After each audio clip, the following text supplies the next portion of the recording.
Otep, salut à tous et à toutes. Bienvenue sur la page de Bertie le Kamit, l'imperturbable négro-thérapeute, défenseur des causes justes qui avance malgré les vents contraires, en espérant que la courte vidéo vous apportera un plus.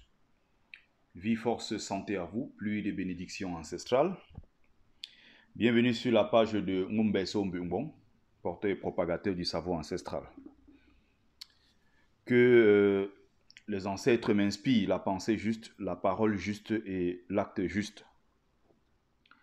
Je vais m'adresser ici à l'élite Bamileke, ces richissimes qui ont beaucoup d'argent et qui construisent des châteaux. Des châteaux, à mon sens, pas forcément utiles, parce qu'une maison, ça sert quand même à quelque chose. Voilà, à l'ouest Cameroun, en pays grasse-fil en général. Je voudrais insister sur quelque chose. J'ai fait un post hier vite fait comme ça en passant. J'ai eu plus d'une cinquantaine, soixantaine de voix, peut-être 100 commentaires où les gens s'agitaient. Bertie, tu n'as rien compris. Les gens construisent des grosses maisons à l'ouest. C'est pour le caveau familial, je ne sais plus quoi. D'autres ont dit, bon, il y avait tellement de commentaires. Mais je l'ai fait comme ça à la va-vite parce que j'étais en train de préparer la petite vidéo. Donc, je n'ai pas eu le temps de tout détailler. Donc, je vais apporter un peu plus de détails ici. Il y en a qui m'ont dit, c'est parce que tu es pauvre. Oh, va vendre tes livres, tu ne sais pas c'est quoi la valeur d'un château et blablabla. Bon. Je voudrais déjà rappeler ici que ces richissimes-là, peu importe que ce soit l'ancienne génération ou la génération actuelle, mais surtout, il faut saluer les efforts de l'ancienne génération. Quand je parle des anciens ici, c'est des Kadji, c'est des Fotso, des Soen, en fait, tous ces anciens-là. Il faut avouer qu'ils ont fait un effort incroyable, un effort inimaginable. Il faut déjà commencer par saluer leur parcours parce que beaucoup sont arrivés à la sortie du maquis dans un contexte qui ne favorisait pas, n'est-ce pas, cette émergence, la création, n'est-ce pas, des entreprises dans le domaine du commerce et tout ce qui était...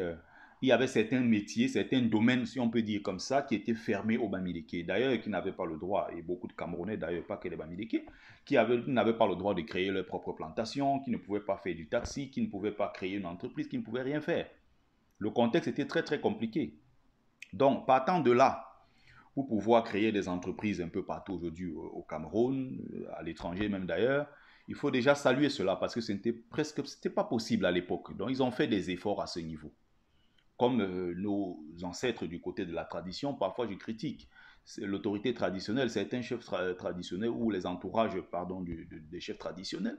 Ça ne veut pas dire qu'à côté, je ne reconnais pas leur mérite. Non, il y a ceux-là qui sont là depuis des générations, des grands initiés, qui ont pu sauver le NDOP, qui ont sauvé, n'est-ce pas, un certain nombre de rites et traditions.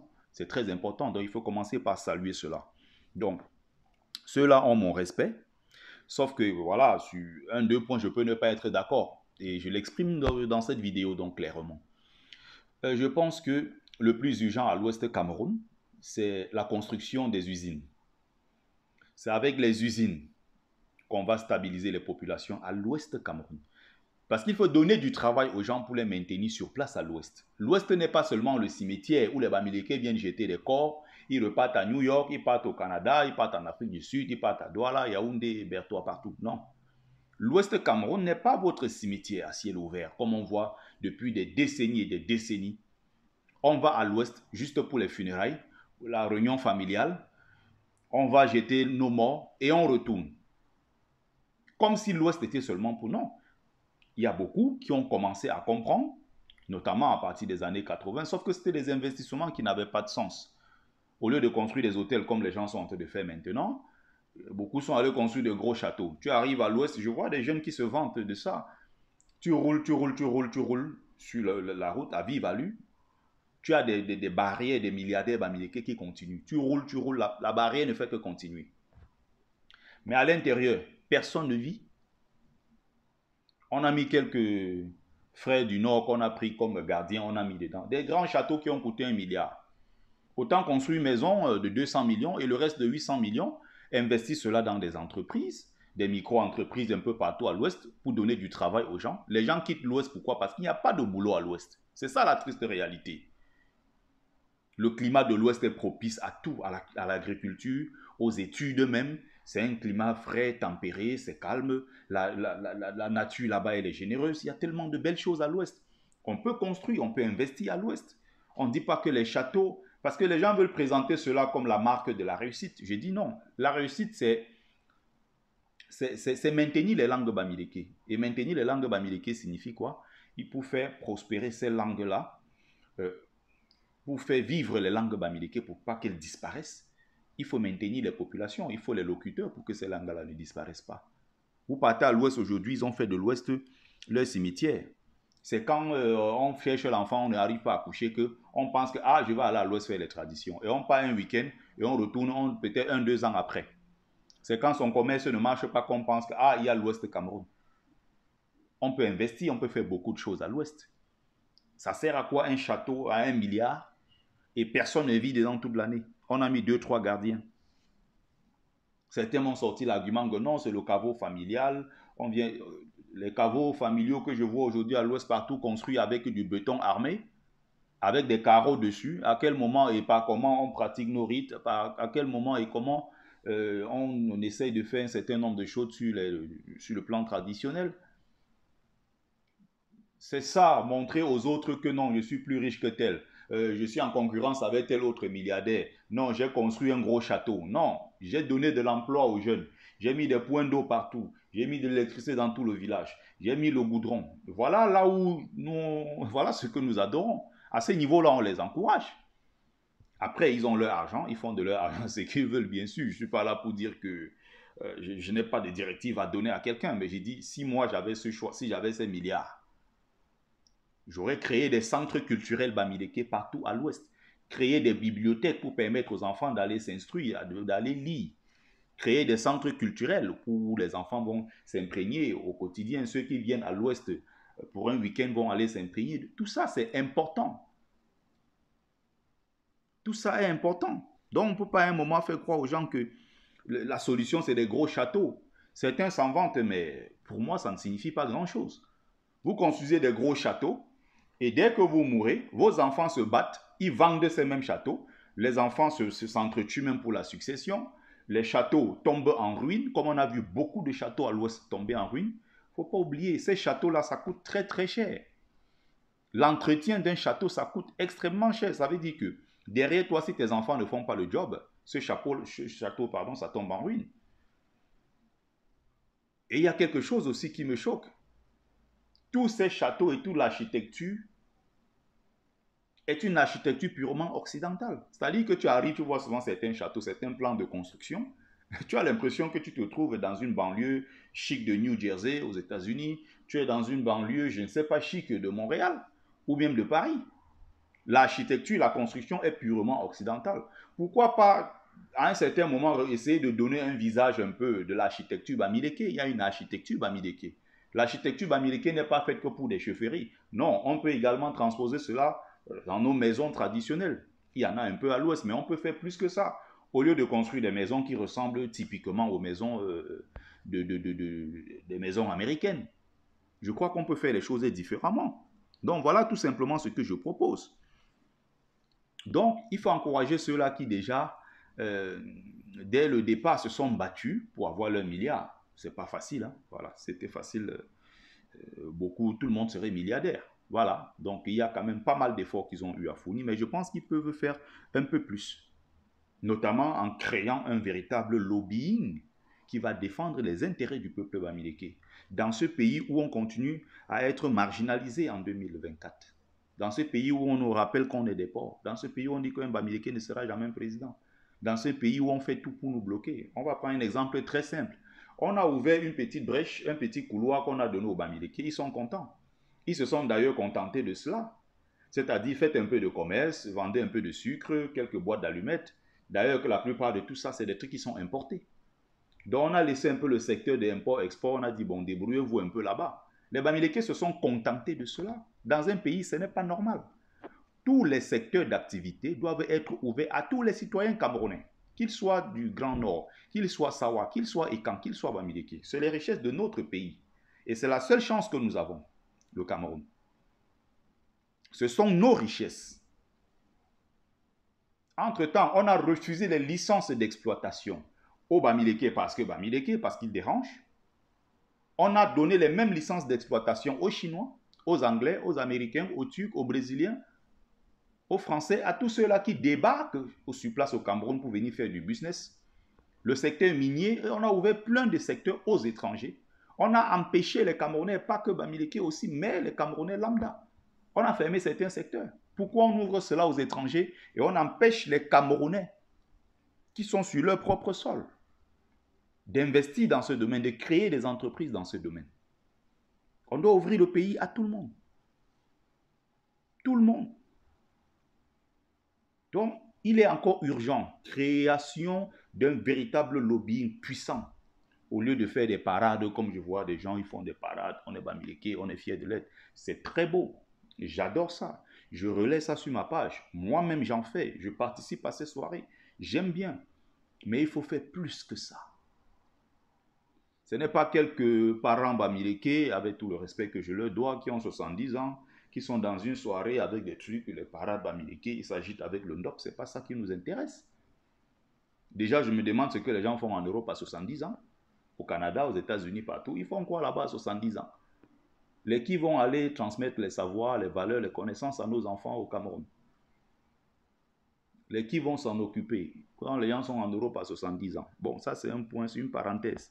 Donc, le jeune Bamileke naïf ne tombe pas dans ce piège-là de ceux qui te font croire que non, tu as tes grands frères devant ou bien que vous avez vos papas milliardaires. Il faut savoir que tous ces gens-là, ils se battent, pour la plupart du temps, ils se battent pour leur poche.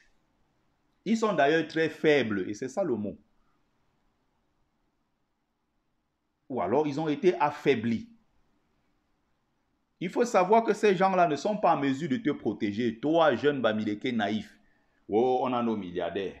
Oh, on compte sur nos milliardaires. Tu as vu quand un jour, quand on a massacré les Bamileke, que ce soit quand ils sont attaqués à Douala, quand ils sont attaqués à Konolinga, quand ils sont attaqués récemment à Sanbilima, dans le village même de Paul Biya. Partout là-bas, vous avez vu un seul jour une élite Bamileke ouvrir sa bouche pour réclamer?